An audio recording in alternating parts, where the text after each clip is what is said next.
আসসালামু আলাইকুম রহমতুল্লাহি ওবরকাতুহু। আমরা বাংলাদেশের মানুষ খুবই আনন্দ ছিলাম, আমাদের অনেক খুশি ছিল, মনের ভিতরে সুখ ছিল, শান্তি ছিল। তো আসলে আমরা জানি সবকিছু পিছনে মহারব্বুল আলমিনের ইচ্ছা থাকে, ইচ্ছা ছাড়া আসলে কিছু হয় না।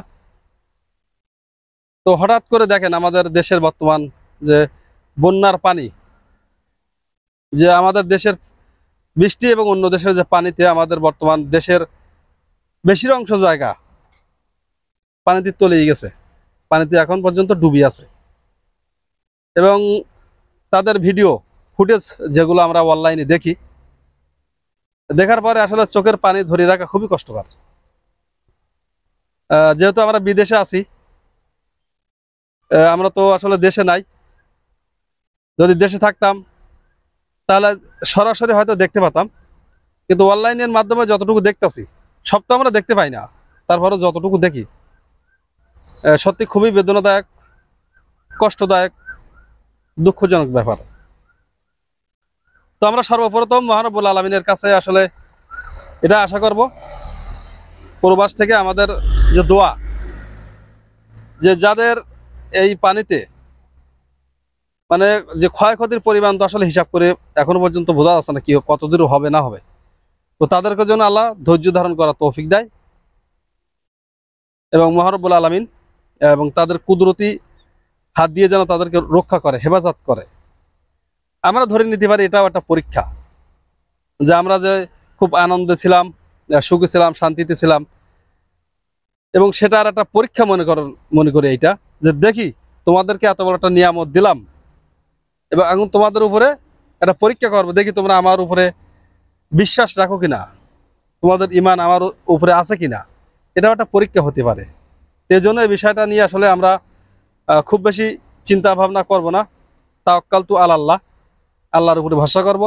আল্লাহ যেটাই ভালো করে মন্দ করে সব তার ইচ্ছা, আল্লাহর হুকুম ছাড়া আসলে কিছুই হয় না। তবে এই মুহূর্তে যারা দেশে আছেন এবং দেশের বাইরে আছেন, আপনারা যে যেখানে আছেন একটু চেষ্টা করবেন এই সমস্ত মানুষদের পাশে একটু থাকার। আপনি নিজে যেতে পারবেন না, ঠিক আছে, আপনার আশেপাশে পরিচিত যে সমস্ত সেবামূলক সংগঠন আছে অথবা কোনো ব্যক্তি উদ্যোগে যদি তাদের জন্য সহযোগিতা করার জন্য আপনার কাছে কিছু আর কি চায়, আপনার সাথে যদি কোনো আলোচনা করে, আপনি অবশ্যই তাদেরকে একটু সহযোগিতা করবেন। এবং আপনার কাছে সবাই যদি চাইবো এমন কোনো কথা না, কেউ আপনার কাছে টাকা পয়সা চাইছে না, কিন্তু আপনি যদি জানতে পারেন যে আপনার পরিচিত কি আপনার আশেপাশে কোনো স্বেচ্ছাসেবী সংগঠন অথবা কারোর ব্যক্তিগত উদ্যোগে ওই ওই সমস্ত মানুষের জন্য তারা কিছু নিয়ে যাচ্ছে, কিছু শুকনো খাবার, কিছু কাপড় চোপড়, যেগুলো এই মুহূর্তে তাদের প্রয়োজন, এরকম ধরনের কিছু নিয়ে যাচ্ছে, তাহলে আপনি অবশ্যই তাদেরকে একটু সহযোগিতা করবেন। যতটুকু পারেন, যতটুকু পারেন তাদের মাধ্যমে আপনি একটু সহযোগিতা করবেন। আপনার যদি সহযোগিতা করার মতো সক্ষম অর্থ, মন মানসিকতা আল্লাহ দিয়ে থাকে।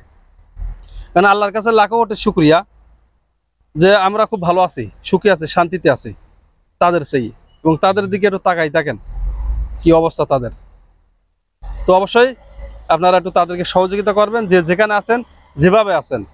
এবং আল্লাহ সবাইকে হেফাজত করুক, এই বালা মুসিবত থেকে আমাদেরকে কাটিয়ে ওঠার তৌফিক দান করুক।